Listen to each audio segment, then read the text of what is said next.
My name is Olivia Hayes, and if you looked at me now, you'd never guess the truth behind the title of my life. From the outside, I look like every other powerful woman you see gracing the covers of glossy business magazines: polished hair, silk blouse, sharp heels clicking across marble floors. People see control, success, composure.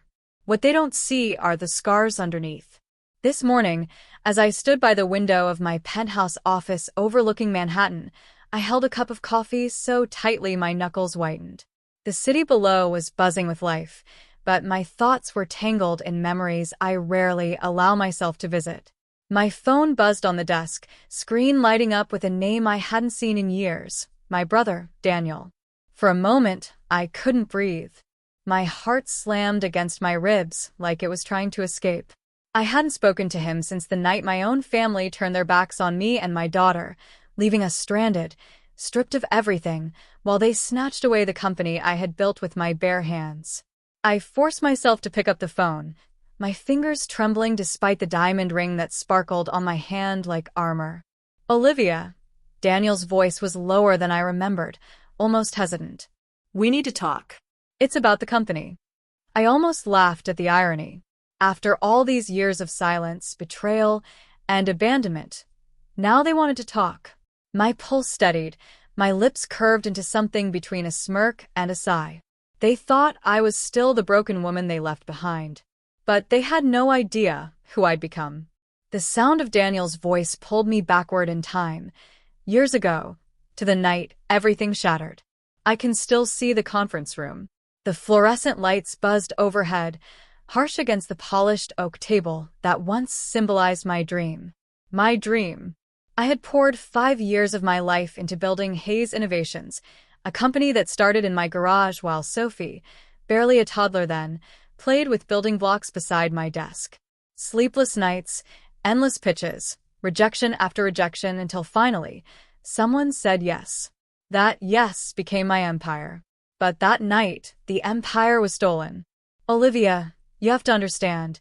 My father's voice cut through the silence. His hands, once steady and reassuring when I was a child, now gripped a contract he wanted me to sign. "The board doesn't believe you can lead alone. The stress, the long hours with a child to raise, it's not practical." A child. That's all Sophie was to them, a liability, a weakness. I remember looking around the table at my family, my father, my brother Daniel, and even my mother, her eyes downcast as if she couldn't bear to look at me. Not one of them defended me. Not one. My throat burned, but I refused to cry in front of them. "You want me to hand over my company? The company I built? You think I'll just sign it away, because you've decided I'm not enough?" Daniel leaned back, arms crossed, cold confidence radiating from him. "It's not about being enough, Liv. It's about survival. The company needs leadership that investors can trust. You're distracted." His eyes flicked toward the photo of Sophie on my desk. That was the moment my hands shook so hard I had to hide them under the table. I felt small, cornered, betrayed by the people who were supposed to protect me. I refused to sign. But they didn't need my permission. Legal loopholes, power plays, manipulation. I was outvoted, outmaneuvered. When I left that building that night, clutching Sophie's tiny hand, the cold wind cut through my thin coat. I had nothing but a few savings, a 3-year-old to feed, and the crushing weight of betrayal pressing on my chest. That was when Sophie tugged on my sleeve, her innocent eyes looking up at me. "Mommy, it's okay. We can make a new castle." Her words, so simple, so pure, seared into me like fire. That night, I promised her, no matter what it took, no matter how many times I fell, I would build us a new castle. Stronger. Untouchable. Ours. And I did. Starting over felt like standing at the bottom of a mountain with no ropes, no gear, and a child clinging to my hand. But I had Sophie, and Sophie had me. That was enough. In those early months, my life shrank into survival mode. I rented a 1-bedroom apartment on the rougher side of Brooklyn. The walls were thin, the pipes rattled at night, but it was ours. Sophie's bed was pressed against mine, her tiny stuffed bunny tucked under her chin as she slept. I would sit beside her, laptop balanced on my knees, scrolling through freelance postings, grant opportunities, and startup forums until my eyes burned. Money was tight. I remember boiling pasta 3 nights in a row because it was all I could afford. There were days I'd skip lunch, so Sophie could have an extra snack. But beneath the exhaustion, there was a fire I couldn't ignore. Betrayal had broken me, but it had also stripped away my fear. What worse could my family do? They had already abandoned me. It was during one of those sleepless nights that I stumbled onto a small networking event in Manhattan, free entry if you registered early. I scraped together subway fare and went, wearing my one decent blazer. That's where I met Evelyn Grant, a seasoned entrepreneur with silver hair, sharp eyes, and a reputation for turning struggling startups into industry leaders. I must have looked desperate, but something in my story caught her attention. She listened, really listened, as I poured out my ideas, my vision for technology that could simplify medical record systems for smaller clinics. "You have grit," she said finally, handing me her card. "Most people with money don't. Call me tomorrow." That phone call changed everything. Evelyn didn't hand me success on a silver platter. She tested me. She made me pitch, revise, and pitch again.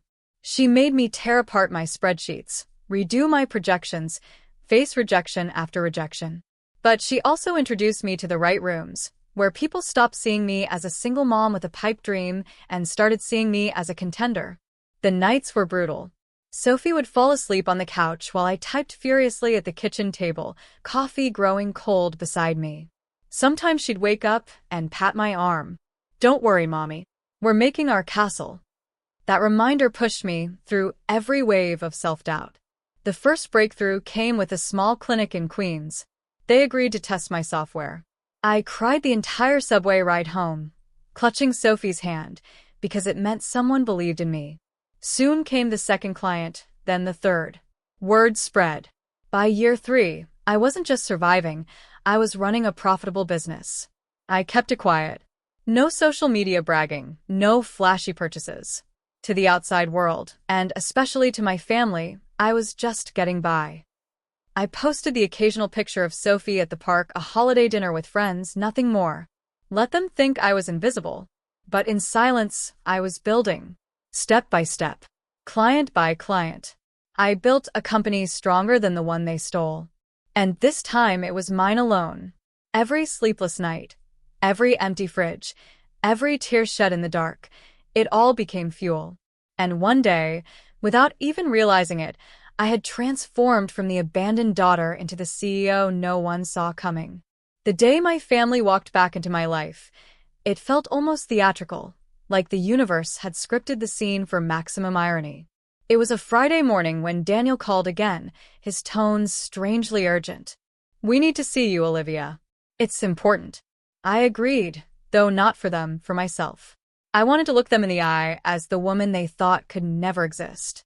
When they arrived at my headquarters, a sleek glass tower in Midtown, the receptionist ushered them upstairs to the executive floor. I stayed behind my desk, the city's skyline blazing through the floor-to-ceiling windows behind me.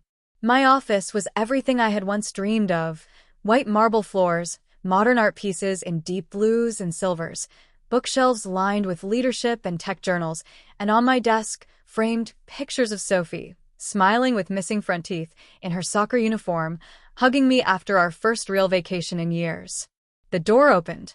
My father walked in first, still carrying the weight of authority in his posture, though his hair had gone grayer. My mother followed, tentative as ever, clutching her purse like a shield. And Daniel strode in with the same arrogance I remembered, but his eyes flickered as he took in the room. "Olivia," my father began, his voice steady, but softer than I expected. "You've done well for yourself." I let the silence stretch, watching them absorb the space. Their eyes darted to the wall, where my company's logo gleamed in chrome letters.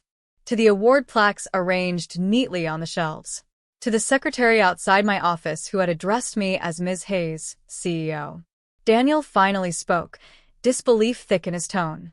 This is yours." I folded my hands on the desk, the diamond bracelet at my wrist catching the light. Every inch of it. Shock rippled across their faces. My mother's lips parted, as if she wanted to speak but couldn't. My father cleared his throat, his mask of control cracking just slightly. Daniel shook his head. "We thought you were," he stopped himself. Struggling. I finished for him, my voice calm, even, barely making ends meet. "That's what you left me to do, isn't it?" My father exhaled heavily. "Olivia, the company. Hayes Innovations, it's not doing well. We need your help." There it was. The truth. I leaned back in my chair, a smirk tugging at my lips. The irony was almost too rich. "So let me get this straight. Years ago, you threw me out of my own company. You abandoned me and Sophie with nothing. And now, when the empire you stole is crumbling, you come here to me." No one answered. My mother's eyes shimmered with guilt, but she stayed silent. I stood slowly, walking around the desk.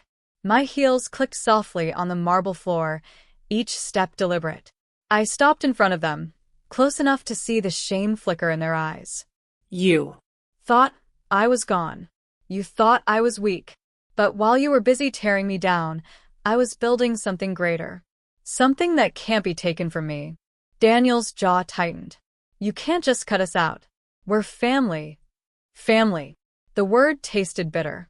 I glanced at the photo of Sophie on my desk, her gap-toothed grin shining back at me. Family doesn't leave you to die, Daniel. Family doesn't throw you out in the cold and expect you to crawl back. Silence thickened in the room. For the first time, they were the ones small, powerless, standing in my shadow. I let out a steady breath, the years of anger melting into something sharper, cleaner, control. Yes, this is my company. Yes, I'm the CEO. And yes, I could help you. But the question is, why should I? Their faces, pale with shock and shame, gave me the satisfaction I had waited years to feel. For the first time, the power was mine. For a long moment, none of them spoke.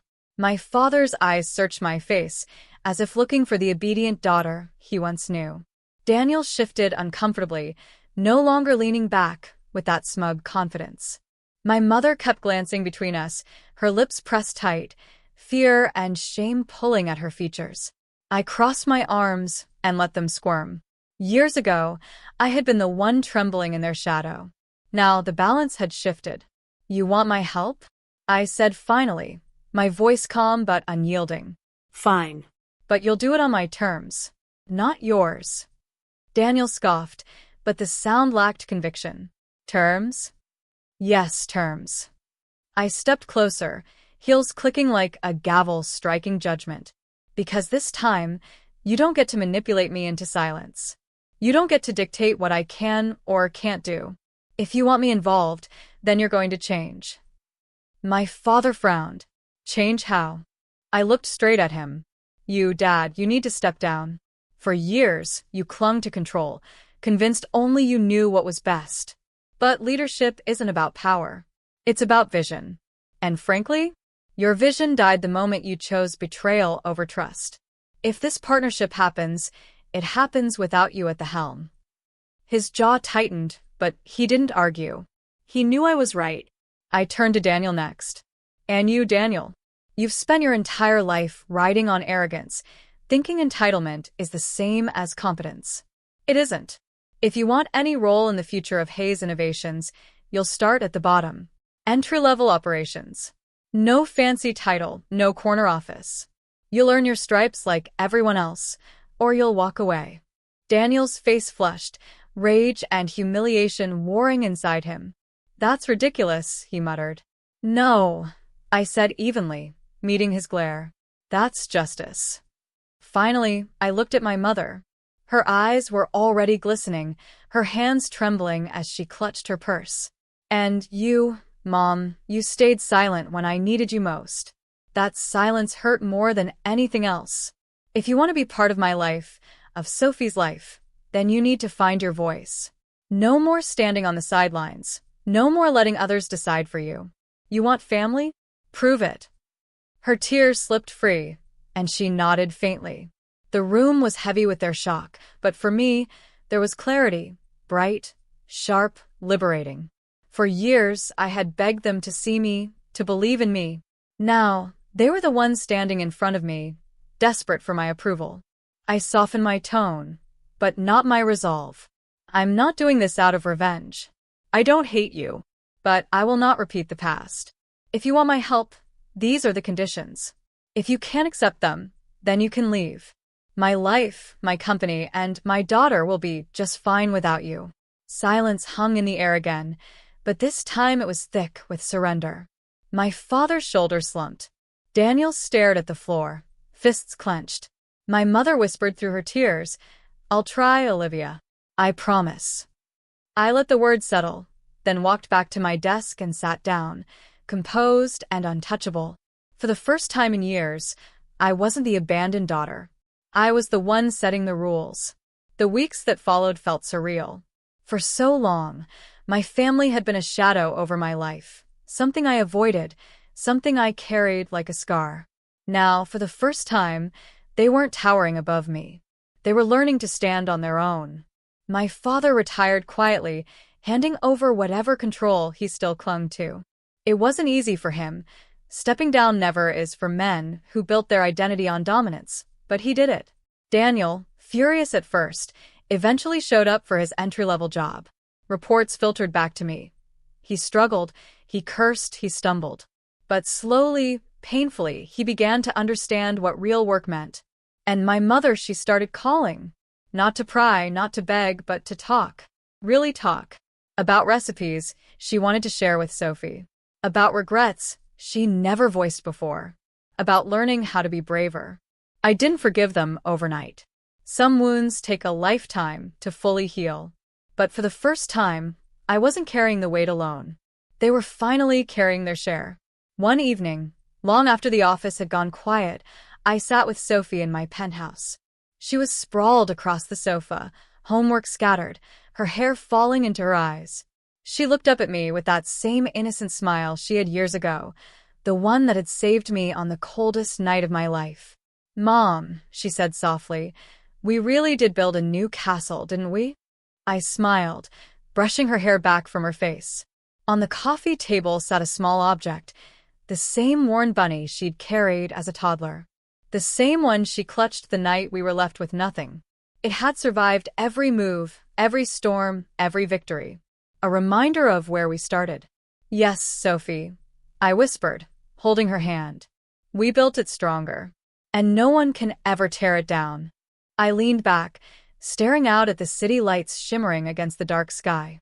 For years, I had believed their betrayal defined me. That being left behind meant I was unworthy, broken. But I was wrong. Being abandoned forced me to discover a strength I never knew I had. And as I held my daughter's hand, the truth washed over me with a clarity that felt like freedom. They left me to die.